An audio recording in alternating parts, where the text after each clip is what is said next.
इसके पहले हम लोग जिस महान संत शिरोमणि के कार्यक्रम में उपस्थित हैं, सबसे पहले मैं उनके चरणों में दोनों हाथ जोड़ करके शीश नवाते हुए आशीर्वाद मांगते हुए आपके इस कार्यक्रम के बीच में आए हुए मोहनिया के जिला पार्षद ही नहीं बल्कि एक जुझारू साथी और जिला परिषद के उपाध्यक्ष हमारे मित्र और भाई श्री सुनील सिंह कुशवाहा जी, जो मंच पर आपके बीच में बैठे हुए हैं, जो आपके कार्यक्रम के लिए स्पेशल आपके बुलाए पर आपके बीच में आए हुए हैं।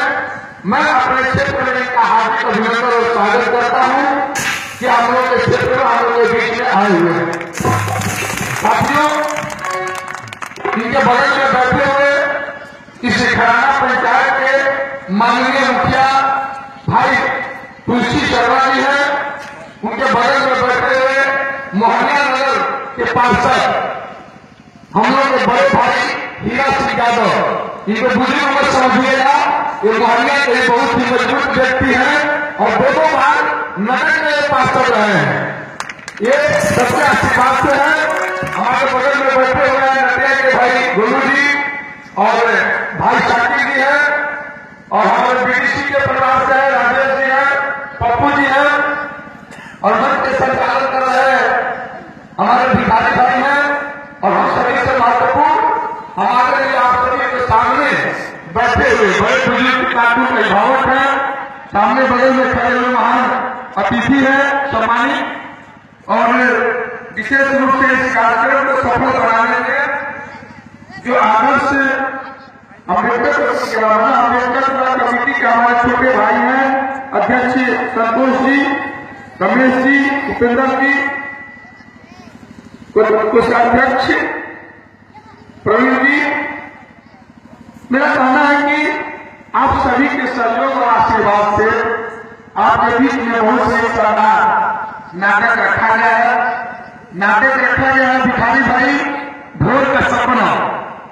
तो भोर का सपना इससे भी पुराना बहुत साफ होला पूछे भोर का सपना लगे तो भोर का सपना का सही बात। तो हमनी के भगवान से जरूर प्रार्थना करी गई कि जब भोर के सपना देखो तो सपना पूरा होते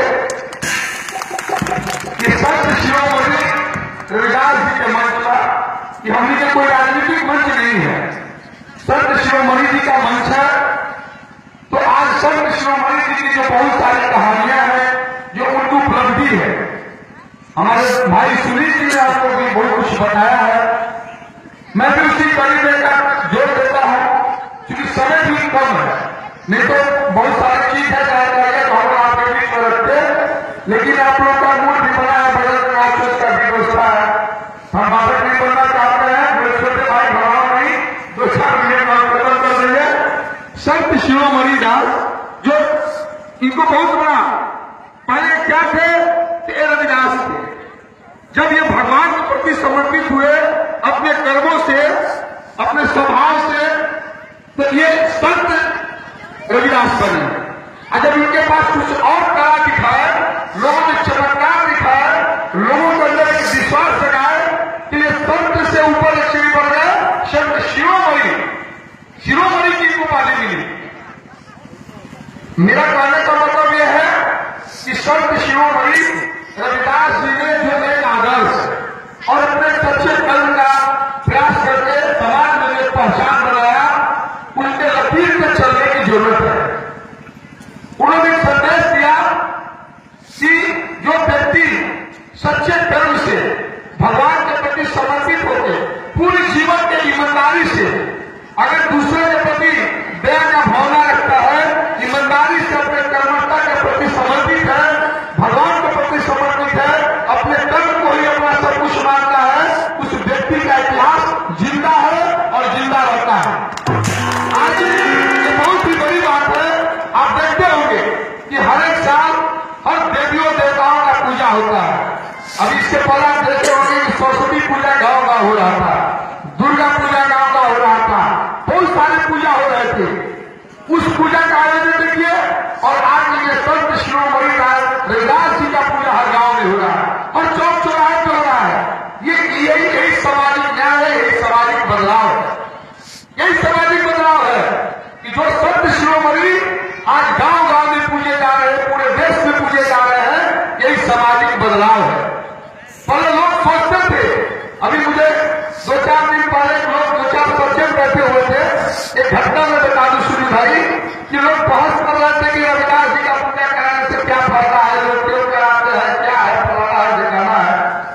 हम उनको कह दिए कि आप अपना बर्थडे मनाते हैं, जन्मदिन, इससे क्या आपको फायदा है? आपका शादी हो गया है तो हर साल शादी का सालगिरह मनाते हैं, इससे क्या फायदा है? हम लोग कोई पूजा करता है, आप खिचड़ी मनाते हैं, होली मनाते हैं, दशहरा मनाते हैं, दीपावली मनाते हैं, छठ मनाते हैं, हम पूजा सालों साल करते हैं, तो इससे क्या फायदा है?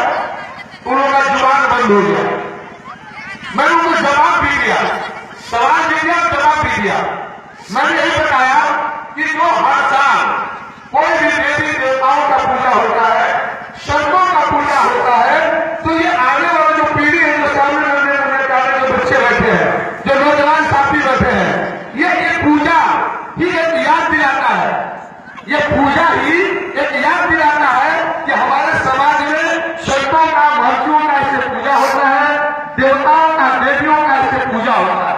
अगर हर साल पूजा न हो, संतों का आयोजन न हो, तो हमें लगता है कि आने वाला पीढ़ी तो पता ही नहीं चलेगा कि हमारे देश में कौन कौन संत है, कौन कौन देवी है। अगर पूजा पाठ बंद हो जाए, ये बच्चे जो आज जो संत शिरोमणि का प्रोग्राम हो रहा है, अगर ये प्रोग्राम न हो कि बच्चे कैसे जानेंगे? इतना ही जान पाएंगे।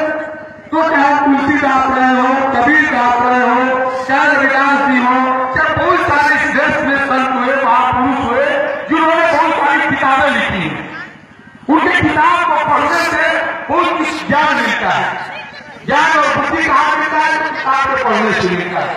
हमारा बेटे ने कहा था कि हमने संविधान में कानून के पास अधिकार दे दिया, लेकिन आप जान लो, खासतौर से जो गरीब गुरबे लोग हैं, गरीब पिछड़े वर्ग के लोग हैं, जो लोक तबके के लोग हैं, आप जान लो कि पेट भरने के लिए खेती करो, रोड पर टहलने के लिए, विकास के लिए व्यापार करो, और सब कुछ अगर बदलना है तो शिक्षा के घर दो। शिक्षा अगर बदल जाएगा तो घर की गरीबी बदल जाएगी।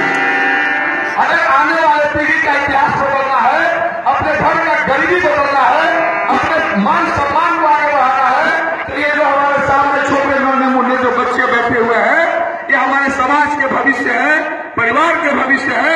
इन्हें पढ़ा लिखा करके शिक्षित बनाना, एक योग्य इंसान बनाना हर परिवार के कर्तव्य और दायित्व है, और इसी कारवां को हम सभी लोग आगे चलना है।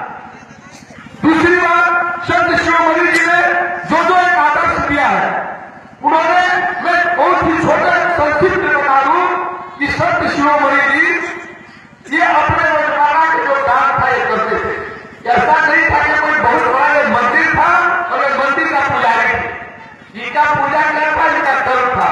अपने दुकान पे ही ये भगवान को भी भजते थे और अपना कर्म भी करते थे। और आप जो कहावत सुने थे, जो एक बहुत ही चट्टान कहानी है कि मन चंगा तो कठौती में गंगा, वही कहावत है, कठौती में गंगा।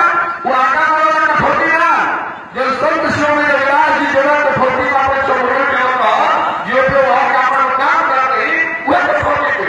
उसका कहानी कहा सुनता, तो किसी बनारस में गंगा जी के घाट पर रानी नहा रही थी।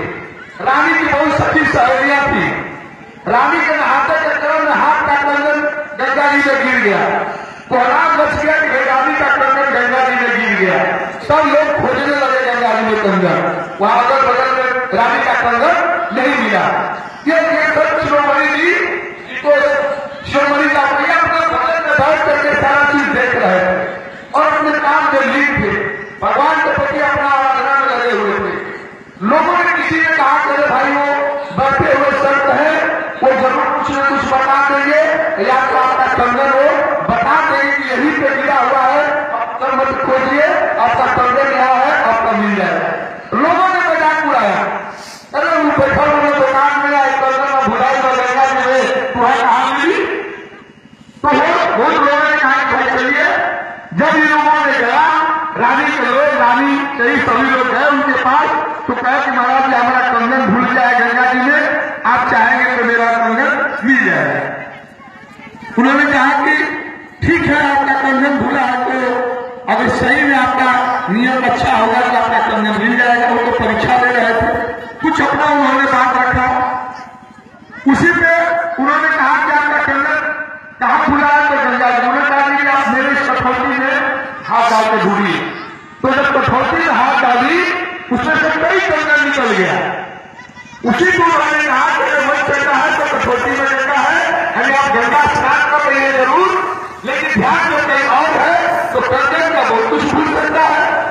तो मेरा कहने का मतलब यही है कि संत शिरोमणि रविदास जी ने अपने सच्चे आदर्शों से, अपने कर्म से, अपने विचारों से, अपने व्यवहार से लोगों को दिल जीता है। और आज वही उनके विचार, उनके कर्म, उनके आदर्श आज वही उन्हें पूजनीय बनाया है। और वही पूजनीय है कि हम सभी लोग कहीं से भी आज उनके इस कार्यक्रम में हर जगह शामिल होने के उत्सुक रहते हैं। साथियों, खासतौर से पढ़ने लिखने वाले नौजवान मेरे भाइयों, आप पढ़ो लिखो, आगे बढ़ो। अगर घर का गरीबी दूर करना है और समाज में अपने इज्जत को आगे बढ़ाना है, अपने स्वाभिमान को जगाना है, तो पढ़ लिख करके आगे बढ़ो, नौकरी करो, समाज सेवा करो, हमेशा समाज तुम्हें सम्मान देगा। इसी आशा, उम्मीद और विश्वास के साथ सभी बड़े बुजुर्गों को प्रणाम करते हुए, सलाम करते हुए नौजवान कमेटी को बहुत बहुत धन्यवाद देता हूं कि आप सभी ने हम सबों को बुलाया। इसके लिए हम सभी आप सबों को धन्यवाद देते हैं। जय हिंद, जय भारत।